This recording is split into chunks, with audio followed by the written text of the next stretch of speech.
What if the ultimate act of self-preservation looks, to the outside world, like the ultimate act of cruelty? What if cutting off a family member isn't a symptom of a broken person, but the painful, calculated surgery of a person trying to heal? Within the next minutes, we will venture into the most forbidden terrain of human psychology, the fractured family.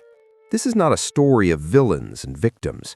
This is the dark psychology of survival, where the bravest thing a person can do is to walk away from the very people who gave them life.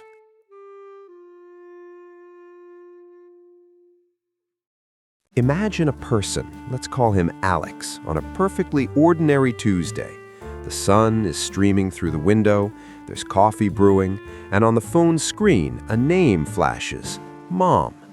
But this ordinary sight triggers not warmth, but a visceral chain reaction. The heart rate spikes, the stomach clenches, a wave of cold dread, disproportionate to the event, floods the system. This isn't a choice in that moment. It's a neurobiological alarm, screaming danger in a space that society says should be safe. For Alex and for millions, that call represents a minefield of guilt, manipulation, or a crushing reminder of a self that was never allowed to exist. The decision to not answer, to finally block that number, didn't happen in a day. It was the final sentence in a story written over decades of silent injuries. To label this as mere drama or holding a grudge is to misunderstand the fundamental architecture of trauma. Psychology paints a starker picture. Researchers like those studying complex post-traumatic stress disorder, CPTSD, identify that trauma isn't always about one big bad event. Often, it's the slow, steady drip of toxic family dynamics, the constant criticism that becomes inner voice, the emotional neglect that leaves a lifelong chill, the conditional love that teaches a child they are only worthy when performing for a parent's ego. The psyche, under this chronic assault, doesn't just get sad, it adapts for war. It hypervigilantly scans for threat in every word. It builds walls where there should be bridges. Cutting off contact, known clinically as estrangement, is not the first resort. It is often the last stand after every other strategy, compliance, arguing, pleading, therapy, has failed. It is the psychological equivalent of amputating a limb to save the body from a spreading infection. The social taboo around this act is immense. It counters the universal fairy tale of the eternally forgiving, unconditionally loving family. So people who take this step don't just grieve the family they have, they must also grieve the family they were supposed to have, the societal ideal they are now publicly shattering. They face what sociologists call ambiguous loss, a loss without closure, without a body to bury, where the person is physically alive, but psychologically dead to them. This grief is compounded by flying monkeys, the relatives and friends who, not understanding the depth of the pathology, bombard them with messages like, "Life is too short," or "But they're your mother." Each message is a small betrayal, reinforcing the very isolation that forced the cut. The loneliness of being misunderstood by the wider world can be as profound as the loneliness within the family ever was. But why does the mind go to such an extreme? Consider a shocking case from psychiatric literature, often referred to in studies of scapegoating. One woman, from her earliest memory, was the designated problem in her affluent, high-achieving family. Any success was dismissed. Any minor flaw was magnified into a moral failing. Family gatherings were arenas where her siblings, coached by narcissistic parents, would list her failures for entertainment. Her nervous breakdown in college was met not with concern, but with a smug, "We told you she was weak." For decades, she internalized this story. She was the broken one. Then, in her 40s, during a relentless campaign to sabotage her career, a switch flipped. It wasn't a moment of anger, but of cold, silent realization. This is not an accident. This is a system that requires my suffering to function. Her role was to absorb all the family's insecurity and dysfunction so others could feel blameless. Blocking them all wasn't an act of rage, it was the first act of recognizing she was a person, not a psychological trash can. Her recovery began not with reconciliation, but with radio silence. The neurological underpinnings of this are profound. Brain scan studies on individuals with CPTSD from chronic family abuse show altered activity in the prefrontal cortex, the area responsible for rational decision-making and emotional regulation, and a heightened hair trigger response in the amygdala, the brain's fear center. For these people, contact with their family isn't a conversation, it's a neurological emergency. Their brain, quite literally, perceives it as a threat to survival. The act of cutting off, then, is not an emotional tantrum. It is a desperate attempt to regulate a nervous system that has been permanently skewed towards danger. They aren't running from a difficult conversation. They are fleeing a burning building that everyone else tells them is a perfectly safe home.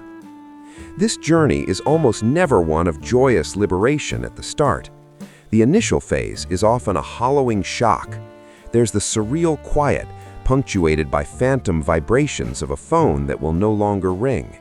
There's the guilt, a programmed response installed over a lifetime that screams they are a monster. Holidays become strange, silent landscapes.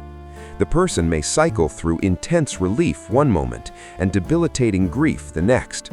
This is the withdrawal phase from a potent drug, the drug of familial connection, however toxic.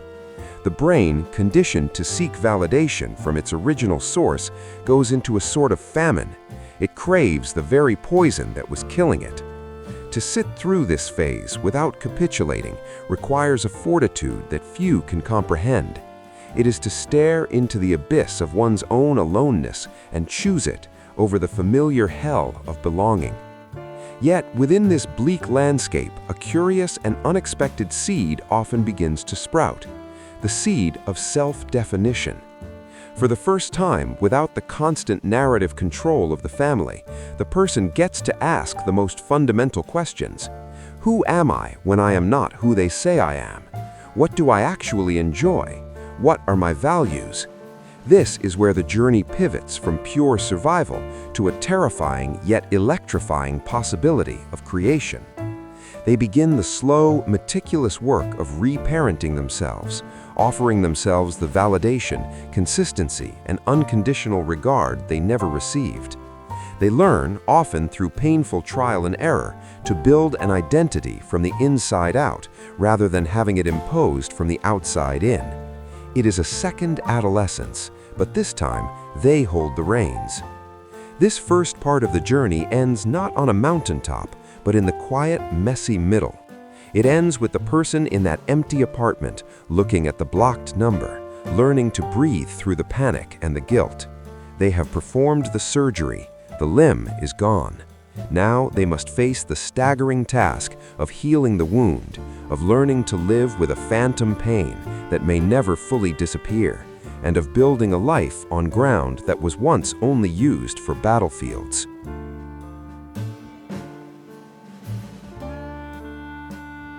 The silence after the cut is not an empty silence. It is a resonant, humming quiet filled with the echoes of old voices and the terrifying open space for a new one to emerge. If the first act is the surgery, the brutal, necessary amputation, then what follows is the phantom limb pain, the rehab, and the staggering discovery that the body can learn new ways to move, new ways to balance, without that which was thought to be essential. This is the psychology of the aftermath, the forbidden alchemy where loss is transmuted into identity. This is where the person who walked away from a story written for them begins, word by painful word, to author their own. Initially, the landscape is one of psychological rubble. The familiar dynamics, however toxic, provided a structure, a perverse map of the world. Without it, people often describe a period of profound disorientation. The brain, a pattern recognition machine built on family data, short circuits.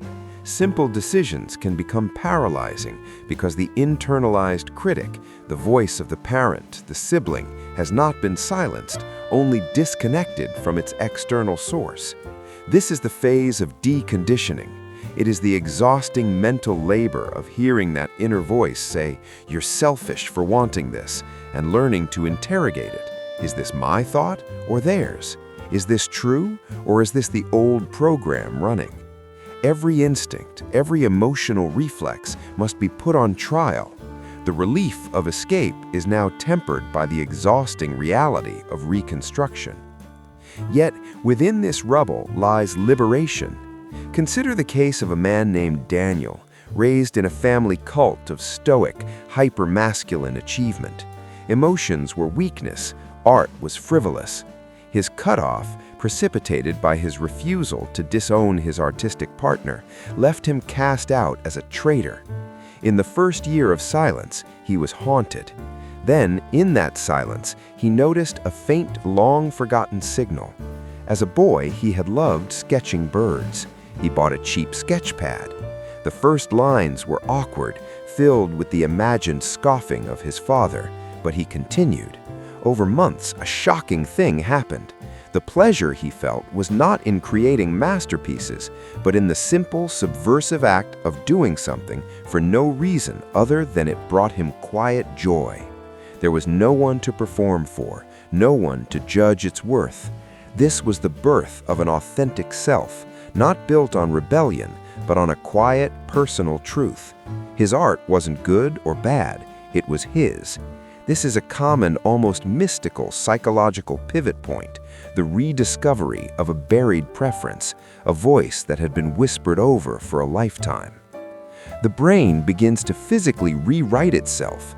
Neuroplasticity, the brain's ability to form new neural pathways, kicks into high gear. Each time a person chooses a self-validating thought over a critical, inherited one, they strengthen a new circuit. Each time they soothe their own anxiety, instead of reaching for the toxic familiarity of contact, they are building emotional muscle memory. Research on post-traumatic growth illustrates this beautifully.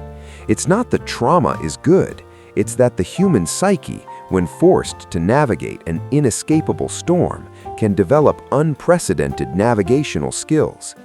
People who have undergone the trauma of family estrangement often show staggering growth in areas like self-reliance, appreciation for chosen relationships, and a clearer, more fiercely defended sense of personal values.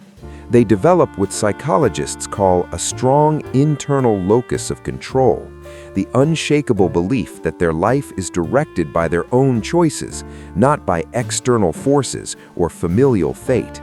The very wound becomes the source of their greatest resilience. But the human being is not an island. The deep, primal need for connection does not vanish with the cutting of blood ties. It seeks new channels. This is where the concept of the chosen family evolves from a trendy phrase into a psychological lifeline. The chosen family is not a casual friend group. It is a deliberate, conscious construction of relational bonds based on shared values, mutual respect, and emotional safety, things the birth family may have never provided. It is a radical redefinition of what family means, from an obligation of blood to a covenant of choice. For many, building this network is painfully slow. Trust is not given freely. It is meticulously earned, brick by brick, because they now know the cost of betrayal. The boundaries are clear, often communicated with a clarity that can seem cold to those used to the messy enmeshment of toxic families. But within those boundaries exists a love that is chosen daily, a loyalty that is active, not assumed. This fulfills the attachment needs wired into all humans, but in a sanctuary, not a war zone. The emotional journey here is not a straight line upward. It is a spiral. There will be days of soaring inspiration where the freedom is palpable and the new life feels solid. And there will be trigger days, a smell, a scene in a film, a holiday that send them spiraling back into the old grief, the old guilt. This is not failure. This is the nature of healing complex trauma. The work is to make the spiral wider, with the lows less low and the recovery quicker, each time building emotional tolerance for the ache that may never fully leave. They learn to hold two truths at once: I am profoundly better off without them, and I am allowed to grieve the fantasy of what I needed them to be. This cognitive dissonance is not a pathology, it is the mark of a complex mind holding a complex reality. A shocking yet common psychological milestone is the shift in fear. The initial fear was of the family's reaction, of being found, of being punished. But as the new self solidifies, a more subtle fear can emerge, the fear of success. What if I build a truly joyful, peaceful life? Does that prove they were right all along, that I was the problem? If I thrive without them, does it mean I never needed them, rendering my childhood pain somehow meaningless? This is the final layer of the old programming fighting for survival. Overcoming this requires a profound rewriting of the narrative. Thriving is not an act of spite, it is an act of reclaiming. It does not invalidate the past pain, it proves the strength of the spirit that endured it. The ultimate inspiration is found when a person can look at their own peace and no longer see it as a betrayal of their past, but as an homage to the self that survived it. The culmination of this journey is not about the family that was left behind. It is about the sovereign self that is built in the aftermath.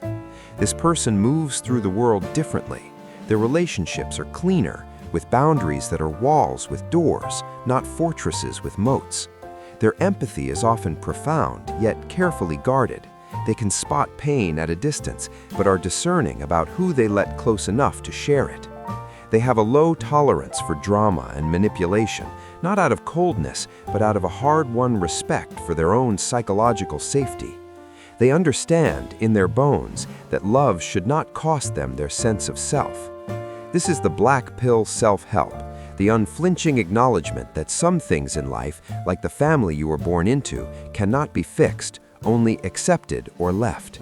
And from that stark acceptance blooms not nihilism, but a fierce, precious, and deeply personal meaning. The story ends not with a reunion, but with a quiet mourning. The phone is silent, but the silence is no longer a threat, it is a space. The person, Alex, Daniel, perhaps the person listening, makes a coffee. They think about their day, their projects, their chosen people. A thought of the past may float by, but it no longer hijacks the nervous system. It is observed, felt perhaps, and let go, like a leaf floating down a river. The cutoff is no longer the defining event of their life. It is the historical backdrop against which the vibrant portrait of their present is painted. They have not just survived the rupture, they have integrated it. The scar tissue is there, but it is strong. They built a home within themselves, and from that home, they can finally face the world, not as a refugee from a family war, but as a sovereign citizen of their own life. The psychology of people who cut off their family is, in its final analysis, the psychology of people who chose to birth themselves.